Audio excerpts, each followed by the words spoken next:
ხო, ყველგან დავიწყებ მუშაობა. აგული ერისთავი ის კაცია, ვისაც არ ასვენებს დიდი იდეები. აი აქ თვალებს შორის ცხვირის მაგია. შეიძლება კიდევ ერთი თვალი ჩავატიო. ცდილობს რომანტიულად და შემოქმედებითად შეხედოს სამყაროს. Поэт. ის გამოირჩევა დახვეწილი კომპლიმენტები. У вас коленки очень красивой формы. ზრუნავს მამაზე, კერასიკა ანთებული არ დარჩეს პიპინია. თუმცა ვერცერთხელ ახერხებს ფრონტიდან მის მოკითხვას. არ რცხვენია. ერთი წერილი მაინც მოგეწერა. აქვს медали ომში გამოჩენილი სიმამაცისთვის, უმბარა მოხდა. კიდე კარგი არაფერით. თუმცა აკლია სიმამაცე ურთიერთობებში. Но Пипине говорит, что ты князь, должен жениться на княжне. სხვა სიტყვებით რომ ვთქვათ, ერთი ჩვეულებრივი მოკვდავია. სიმთვრალეში მამაცი, სიფხიზლეში მორიდებული და ეგზისტენციალური ფიქრებით სავსე. მე კი ისეთი გზნობა მაქვს, შავლები. თითქოს მე კი არ ვცხოვრობ ამ ქვეყანაზე, სხვა ცხოვრობს ჩემს მაგივრად. ამიტომაც, მიუხედავად იმისა, რომ ადვილია ამ პერსონაჟის მხოლოდ კომედიური აღქმა, უნდა ვიკითხოთ, რა საერთო აქვს აგული ერისთავს თითოეულ ჩვენგანთან. მე-20 საუკუნეში მითოლოგიისა და რელიგიის მკვლევარებმა შენიშნეს საკმაოდ უცნაური რამ. სხვადასხვა ეპოქისა და გეოგრაფიული მდებარეობის მითებს შორის საოცარი მსგავსება არსებობდა. მიუხედავად აცდენისა დროსა და სივრცეში, მათ საერთო თემები, სიმბოლოები და სიუჟეტი აერთიანებდა. კარლ იუნგი ვარაუდობდა, რომ საერთო მოტივები წარმოშობილია ფსიქიკის იმ ღრმა ფენიდან, რომელსაც კოლექტიური არაცნობიერი ჰქვია. მითების ფუნქციაა მოგვაწოდოს ერთგვარი ნიმუში თუ მოდელი, რაც ხელს შეუწყობს ადამიანის განვითარებას. ჩვენი არაცნობიერი შეიცავს არარეალიზებულ პოტენციალს და იუნგის სიტყვებით ინდივიდუალიზაცია არის პროცესი, რომლის დროსაც არაცნობიერი ცნობიერში ინტეგრირდება და ადამიანი აყალიბებს თავის ნამდვილ სახეს. ამ თემატიკის გაგრძელებაა ჯოზეფ კემბელის ერთ-ერთი ყველაზე გავლენიანი კონცეფცია გმირის მოგზაურობა, რომელიც წარმოადგენს ფსიქოლოგიური ტრანსფორმაციის არქეტიპს. გმირი გადის ნაცნობი გარემოდან უცნობ სახიფათო სივრცეში. ეს სივრცე შეიძლება ნაჩვენები იყოს როგორც ჯუნგლები, გამოქვაბული, უდაბნო, სადაც ხდება მისი სიმბოლური სიკვდილი და ხელახალი დაბადება. იქიდან ის ელექსირით, მიღებული გამოცდილებითა და სიბრძნით ბრუნდება. მიუხედავად იმისა, რომ თითოეული ჩვენგანის გზა უნიკალურია, კემბელი ამბობს, რომ ყველა გამოცდილების მიღმა არსებობს უნივერსალური ნიმუში, გარდაქმნისა და ზრდის ერთგვარი მონომითი. ანუ შენი გზა სხვისი გზაცაა და პირიქით. სანამ ჩვენი გმირის აგულის მოგზაურობას გადავხედავდეთ, გავიაროთ კემბელის გმირის 12-ბიჯიანი მოგზაურობა, არა რომელიმე ძველი მითის, არამედ ჩვენი ბავშვობის მულტფილმის, მეფე ლომის მაგალითზე. სიმბა პატარა პრინცია, უდარდელად ცხოვრობს და თამაშობს. მისი ბიძა სკარი კლავს მეფეს და აძევებს სიმბას. იმის ნაცვლად, რომ იბრძოლოს მეფობისთვის, გაძევებული სიმბა ეჩვევა უდარდელ ცხოვრებას ტიმონთან და პუმბასთან ერთად. ბრძენი მაიმუნი ეხმარება სიმბას გაერკვეს მის რეალურ იდენტობაში და ახსენებს პასუხისმგებლობებს. სიმბა გადაწყვეტ შინ დაბრუნებას, რათა მიიღოს მისი ლეგიტიმური მემკვიდრეობა, მეფობა. სიმბამ შეაბიჯა სახიფათო სივრცეში, უცნობ გარემოში, სადაც ის უნდა გარდაიქმნას. მას წინელის გამოწვევები, რომელთა გადასალახად გვერდით ყავს მეგობრები, ნალა, ტიმონი და პუმბა. სიმბა უპირისპირდება ბიძას, მამამისის სიკვდილის რეალური მიზეზის გამო. საბოლოო ბრძოლაში ამარცხებს სკარს და მის დამქაშებს. ის იბრუნებს მეფობის უფლებას. სახიფათო სივრცის გავლის შემდეგ ისევ ნაცნობ გარემოში ხდება მოქმედება. სიმბა დაბრუნდა. ის იღებს ადრე უარყოფილ პასუხისმგებლობებს. სიმბა შეიცვალა. ის აღარ არის პატარა ბოკვერი, ის გარდაიქმნა გამოცდილ ლიდერად. ლეგიტიმური მმართველის დაბრუნებას თან მოაქვს ახალი იმედი და სიბრძნე, რამაც უნდა ააყვავოს ცხოველთა სამეფო. ამ მიმოხილვის შემდეგ უკვე გვაქვს ყველა წინაპირობა, რათა გავიაროთ გმირის მოგზაურობა არაჩვეულებრივ გამოფენაში. აგული ბრუნდება ომიდან დაახლოებით 1943-44 წლებში. ომი ჯერ არ დასრულებულა. სამყარო მის გარშემო ღარიბი და დეპრესიულია. ხანდახან ისეთ რამეს მოიტანს ნერცხვი მოგიყვება. თავგადასავლისკენ მოწოდება ამ დეპრესიული პერიოდის ჟამს რეალური შემოქმედებაა. აგული სურს მისი ცხოვრების მთავარი ქვისგან რაღაც ღირებული გამოაქანდაკოს. აი ამ მარმარილოსაგან გაზაფხულს გავაკეთე. თუმცა ამ თავგადასავლის უარყოფა ძალიან ადვილია, რადგან გარშემო ომია. ანგელოსების, სერაფიტების და მერცხლების დრო არ არის. გაზაფხულის კეთების დრო არაა ახლა. ომი.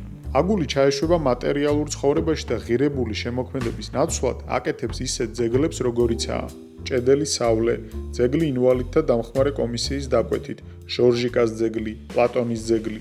თავდაპირველი ვერსია სავლეს ძეგლისა გახლავთ შიშველი, რაც აგულის უსუსური მცდელობაა ოდნავ მაინც გადაუხვევს ჭეშმარიტი ხელოვნებისაკენ, თუმცა მას მალევე აბრუნებენ რეალობაში. უნდა აღინიშნოს, რომ ის უფრთხილდება და საგულდაგულოდ ინახავს პოროსის მარმარილოს. მე ის თქვენი თეთრი ქვა მომეწონა. არ იყენებს მას უბრალოდ დაკვეთებისთვის. არა, ის თქვენს მეუღლეს არ შეეფერება.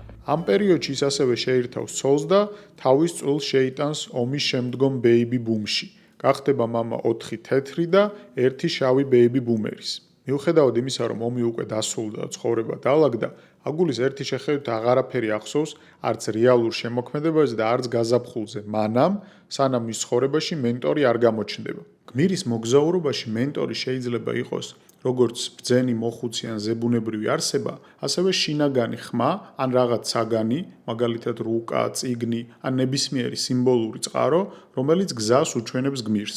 ახლავე უნდა უდებეშო თუ შენ გის თქვენ რომ ცოცხალი ბრძანდებით მას. აგულის შემთხვევაში ამ მენტორობას გასწევს მისი მოსწავლე. ომის მერე არც ერთ გამოფენაში არ მეუღია მონაწილეობა. ყველას მკვდარი გონიხარ მას. ჩვენი გმირი აგზავნის დეპეშას, რათა ამცნოს ყველას, რომ იგი ცოცხალია. ეს არის გარდამტეხი მომენტი, როცა ის გადაწყვეტს რეალურ შემოქმედებას და საკუთარი ცხოვრების ტრანსფორმაციას. ის უპირისპირდება ყველას და ყველაფერს ნაცნობ გარემოში და მიდის სახლიდან. ჩვეულებრივი სამყაროსთვის ისეთი ჩანაფიქრები, როგორც უცნობში ნეფსით შებიჯება, არაფხიზელ ქმედებად აღიქმება. და აი, იწყება ყველაზე საინტერესო. თავგადასავალი, რომელსაც აგულის ქვეცნობიერი რახანია ელოდა. მორჩა, ვიწყებ მუშაობას. ამ სახიფათო გზაზე მას წინელის გამოცდები, მოკავშირეები და მტრები. მტრებად შეიძლება აღვიქვათ მამამისი პიპინია და მეუღლე გლაშა. პიპინია დაახლოებით 60 წლისაა და ის დაკარგული თაობის წარმომადგენელია. მან იბრძოლა მინიმუმ 1 ომში ის პიპინიერ ახარ პორტარტუდან შენ წელს რომ გამოასწარი. და მის თვალწინ ორმა მსოფლიო ომმა ჩაიარა. მისი მთავარი თავგადასავალი სამხედრო კარიერაა, კერძოდ კი კავალერია. მოქანდაკე რომ ყოფილიყო, ალბათ მისი ცხოვრების ქვიდან ცხენს გამოაქანდაკებდა. Я был строг с людьми, вот, но нежен с лошадьми. გლაშამ კი კარიერაზე უარი თქვა და ცოლად გაჰყვა ნიჭიერ მოქანდაკეს. მისი საფიქრალი ოჯახი და ბავშვებია. ერთი ჩესჩიკა. მშობლები ადრე გარდაეცვალა. ნავსაყუდელად კი ერისთავების ოჯახი აირჩია. შეისწავლა არა მარტო ქართული, არამედ რუსთველის აფორიზმებიც კი. А в скота висит хвурчев несутся гусы. პიპინიას და გლაშას არ ესმით თუ რატომ უნდა შეაბიჯოს აგულიმ სტანდარტულიდან უცხო სამყაროში. მათ არ იციან თუ როგორი დაბრუნდება ის იქიდან. მტრები გავარკვიეთ. ახლა მოვიკითხოთ მოკავშირეები. ბნელი რომ იყო ხალხი მაშინდელი ფილოსოფოსი არისტოტელე, გამოყოფს მეგობრის 3 ტიპს. მეგობრები ურთიერთსარგებლობისათვის, კოლეგები, ახლობლები, ხალხი ვისთანაც საერთო აქტივობა გაერთიანებს. თუმცა როგორც კი ეს აქტივობა სრულდება, მათთან დიდი სიახლოვე აღარ გაქვს და არც ბევრს ფიქრობ მათზე. მეგობრების სიამოვნებისთვის. მხიარული, აქტიური ხალხი, ვისაც ესმის შენი იუმორი, გახვალთ ერთად დასალევად თუ გასართობად. თუმცა ეს მეგობრობა ამაზე მეც არაფერს გთავაზობს. მეგობრების სრულყოფილებისთვის. ხალხი, ვისაც უნდა შენი წარმატება, ვინც გიბიძგებს გამოწვევებისკენ, პირადი ლიმიტების აღმოჩენისკენ. თუმცა ამავდროულად რჩება შენს გვერდით და მზადაა დაგეხმაროს, რათა რეალურად გახდე უკეთესი. პირველი 2 ტიპის მეგობრის პოვნა ჩვენს გმირს წესით არ გაუჭირდება. თუმცა ამ გზაზე მას მესამე ტიპის, ნამდვილი მეგობარი სჭირდება. აგული აკითხავს თავისუფალ კაცს, მსახიობს, შემოქმედს. წესით მან ადვილად უნდა გაიგოს მეგობრის გულის ტკივილი. შავლე კი კარგი მეგობარია, დასალევად, გასართობად. მას შეუძლია დაიტოვოს აგული თავისთან, ფინანსურად დაეხმაროს სხვას, მაგრამ ამის იქით მეტის მოცემა მას აღარ შეუძლია. ეგზისტენციალურ კრიზისზე შავლეს ჯერჯერობით არ უფიქრია. მაგალითად, ამ ხანაგისგან ითხოვე პიჯაკი. ო, დახეული პიჯაკი, არ ჭირდება ეს პიჯაკი. ამ სიცხეში რა დროს ბიჭო, არა, ეს შენი პიჯაკი, არა. ამ ჩემფეხებს თუ არა, ფილოსოფია პიჯაკი. მოგზაურობის მე-6 ეტაპი გარდამტეხია ჩვენი გმირისთვის. ის დგას გამოქვაბულის, ჯუნგლების, ქაოსის წინ. არ ყავს გვერდში მოკავშირე არისტოტელისეული ნამდვილი მეგობარი, თუმცა სამართლიანობა მოითხოვს აღნიშნოს, რომ არც მტრები უშლიან დიდად ხელს. მის წინაშე არსებული რეალური გამოწვევა გამბედაობის არქონაა, იმედგაცრუების შიში. მაგრამ თუ კი გადასწყვეტ ჩამოკარგო, უნდა თარტყა. მას სჭირდება ახალი უნარები ამ გამოქვაბულის გასავლელად, დისციპლინა, თვითმოტივაცია. ის უნდა მოკვდეს და დაიბადოს თავიდან ისეთ ადამიანად, ვისაც ძალუც ამ გამოქვაბულის გავლა. რადგან ის ვერ დგამს ხელშესახებ ნაბიჯებს საკუთარი ღრმა ჩანაფიქრების განსახორციელებლად, აგული თავს ირთობს მარტივი სიამოვნებებით. ამ ყველაფრის საბოლოო შედეგი კი მისი სიმბოლური სიკვდილია.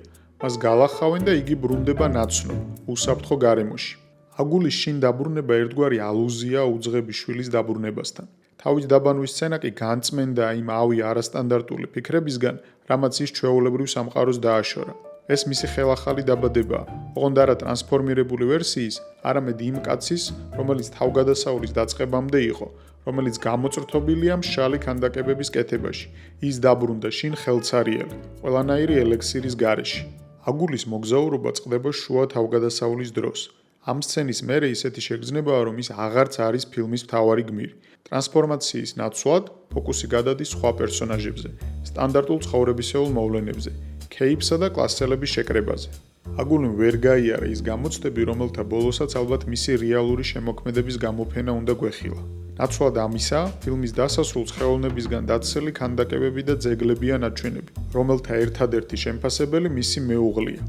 ყვალი, რომელსაც აგული ტოვებს, მისი ოცნებების ეს სასაფლაოა.